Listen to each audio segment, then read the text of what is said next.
Welcome back. Crane Durham's Nothing But Truth as we continue to examine the absolute facts when it comes to Benghazi and what we know and what we're learning. We've been analyzing this week's roundtable, and I've taken pretty much the entire debate, minus a minute, I think, on this topic, because it illustrates, it demonstrates fully that we are in a situation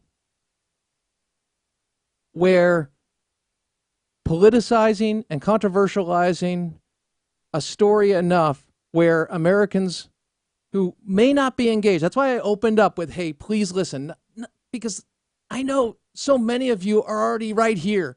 You're listening. You want the truth. You get it's about not about R's or D's. It's about accountability. You're going to get it from a Christian worldview, from a guy who is a disciple in progress and not pointing down at, but pointing up to, and no different than any other sinner saved by the blood of Jesus, his grace, no better. And you're already there. And thank you. I'm honored. And blessed. And then there are those coming in who I just want you to hear the truth and see what's happening in the distortion, because you're up against a news bite society that we all are a part of because of limited time. And what I'm doing is I want to break this down for you so you see clearly that you're being lied to, that people are not interested in getting to the truth. And while no president would ever want another American serving to be slaughtered as murdered by terrorists, as 4 Americans were, including our ambassador, we have a situation where the American people were lied to and then lied to about the lie. And you have 60 Minutes involved. You have the mainstream media covering for them. And here's a great example of what actually happens from a former CBS News reporter, Cheryl Atkinson, who called it out as the strategy, which was to politicize and controversialize. And I've talked about this.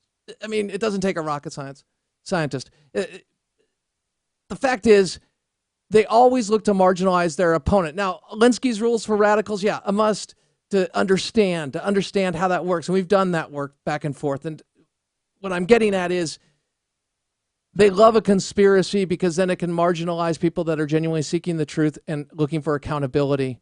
And they know that they've been carried by the mainstream media time and time again. So they're going to continue to do that. That's why they bring up the birth issue. They love that.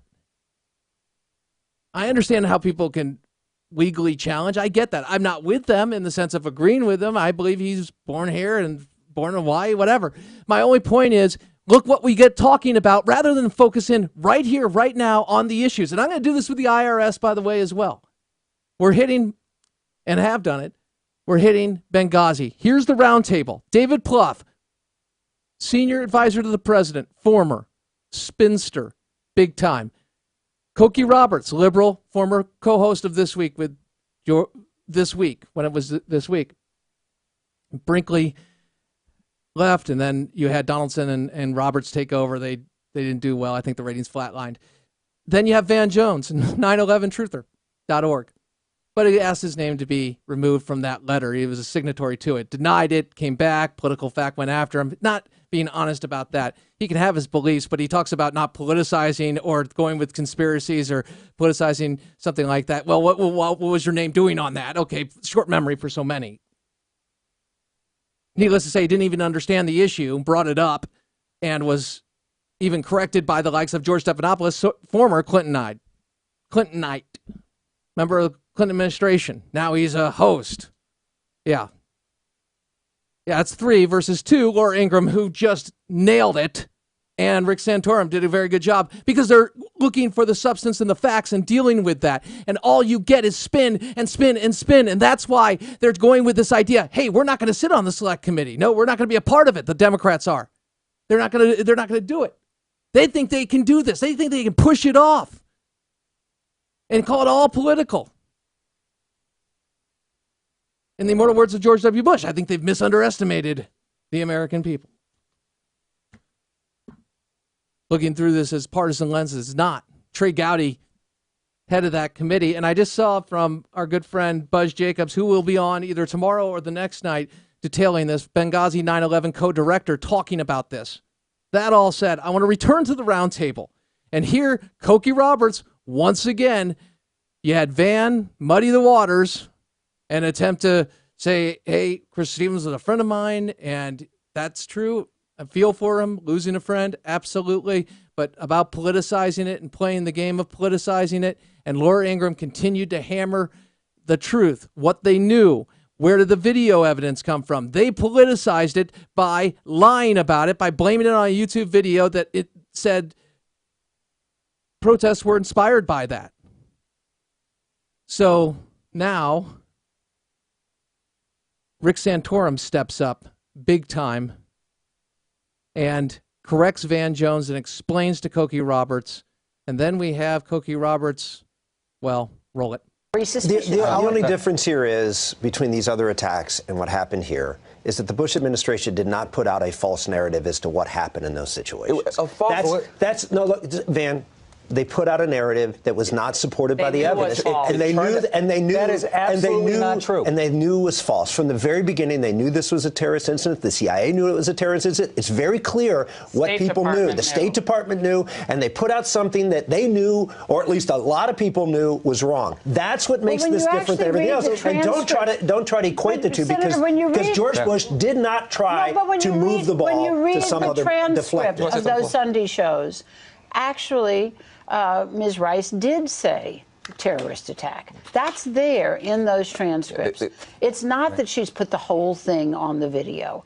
It's just that it was, and there were protests in 50 countries. Are you still trying to sell it as a protest? No, I mean, I can't even believe you're saying that. Political fact, I think it's mostly false or totally false, but I'll go with mostly false because I don't have the little meter in front of me. Here's what they reported of what Cokie Roberts just said. Quote, Rice referred to the video as a source of the conflict in all 5 interviews. On Fox and ABC, she said the attacks were not pre-planned, but rather related to the video protests. She mentioned, quote, extremists, unquote, on CBS, CNN, NBC, and ABC, but again connected them to the protest of the video and implied the uprising were not planned as an act of terrorism. On CNN, for example, she described the attack as a, quote, horrific incident where some mob was hijacked ultimately by a handful of extremists, unquote. She mentioned al-Qaeda only on CBS. Ansar al-Islam is an offshoot of al-Qaeda, by the way. Only on CBS, and cautioned that she wasn't sure they were involved. In no interview did she use the word terror or any variation. Cokie Roberts was wrong. So, again, you have Van Jones doing the false comparison that was led by David Plouffe. Santorum just says, "Bomp, sorry, not going to happen. Here's the difference. No false narrative." And then she responds to that with, I don't know if she knowingly misled, but something that was simply just not true. Do you follow me how a debate and a discussion can go where you have 2 people bringing in the facts, a moderator who's not drilling down, I wonder why, and the fact is people think, oh, it's just a scandal. Because if I repeat it enough and I get enough clips from those, rather than giving you the perspective of breaking this down through the lens of Cheryl Atkinson. And I invite you to listen to this whole thing. I'm posting it on the Facebook. You're going to have an opportunity to see this. The lens is politicized, controversialized, delay. What happens to the truth? It concludes with this. Roll it. This was happening in real time. As soon as information was identified, it was released. That's why over the course of those weeks, we knew exactly what happened. There was no politicization about this at all. He in the Rose Garden talked about this as a terror attack. Why did he go to a fundraiser the day after our ambassador was murdered? I'm telling you, what is happening here, and it's stoked by the talk radio personalities and Fox News, is this alternative reality. It's an amazing thing. It is an amazing thing to see. You're masters at this. I'm going to go quickly around the table. Is this going to be an issue in the 2014 midterms? Is it going to end up helping Republicans or helping the Democrats? I don't think it's going to be decisive, but to the extent the Republicans stay mired in this instead of a positive agenda, I think it hurts them. Yeah, thank you. And other people went around 2 a.m. final call. You'll see it on the video on the Facebook. Go to the Facebook page, like the Facebook page. You may not like me. I'm trying to get to the truth. We're all trying to do that. They talk about how much money it costs. It doesn't cost that much money, by the way, or all that time. If you all, the people who are on these emails and knew the truth, would actually come forward and tell the truth. I can't stand the blaming of the investigation. Oh, the investigation. I remember that in the Clinton administration. It really just chipped my beef then. And it does the same thing today because it's all obfuscation. It's all dodge. I think, matter of fact, I know Britt Hume, Cut 3, shares my frustration as he did with former Democrat Senator Jane Harman on this issue, who was sitting in on the panel. His frustration was big time regarding, spin. Britt Hume v. Harman, Fox News Sunday, yesterday. Roll it. This was an intelligence failure, but it wasn't a conspiracy. And there aren't aliens in Area 51, and Vince Foster wasn't murdered. And it's time to move on and focus on the real problems in Libya and other problems that affect You're right. There wasn't a conspiracy in the United States to mount the Benghazi attack. That's not the question. The question was whether in the aftermath of the attack, when the administration sent its UN ambassador out to explain it to everybody, and she did so falsely, that there wasn't a conspiracy to create the false talking points that she used. I'm not talking about the CIA talking points. I'm talking about the talking points used on that program that day, which were monumentally misleading and have since been shown to be false and based on no intelligence of any consequence that we know of. And my answer to that is no, there wasn't a conspiracy. They did not turn out to be accurate. How did it happen? I think that people made, at the time, their best guess at the facts. Well, wait a minute. But where did the idea that the video had anything to do with Benghazi come from? Where did it come from? Yeah. I think it came from people who weren't sure about it, but I would not say anybody? Can you identify any CIA information? Can you identify any source of that? About the video or the movie 5 times in this memo. Only 5 times. My view is, having been around at the time, that this was not deliberately misleading. Okay, and they left it there. Do you follow me? You just heard Britt Hume and even Chris Wallace, who is one of the best, by the way. Should always keep him up there with Brett Baird and Chris Woodward. Yeah, that's right. The point is, you go and you look at this and you say, wow, here's why Fox News and others, they try to silence those who disagree with them. You want to know why?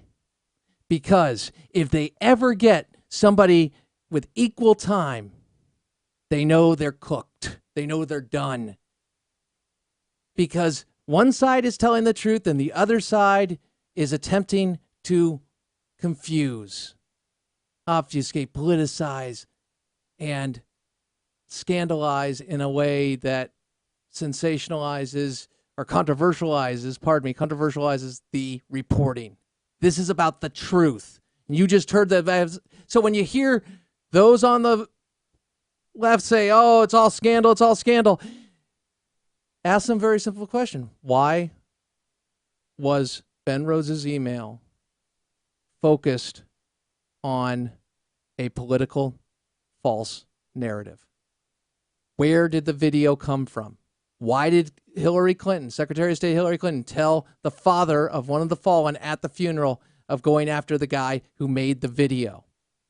And there's a lot of things I could say about that, too, in just the way we responded to the whole thing. Tell me, bin Laden and Nicole. No, we have 4 people. We're really going to go after those guys. Where are they? Why did the Libyan president at the time sit there and go, jaw dropped. Remember that? Why did Gregory Hicks contradict? Why did the testimony? Because we're all connecting the things. You had 4 different investigations that weren't connecting, and you had the filibuster through one side wanting to basically stall and politicize and controversialize the reporting of the truth. That's the problem. If you look at the fact that I'm exercised about it, you betcha I'm exercised about it, because you are seeing the strategy played out. You have an obligation, or excuse me, an opportunity. Nothing but truth. I always say it. Buffet, you can take it or leave it. I hope you take the truth. Crane Durham's Nothing But Truth, AFR Talk.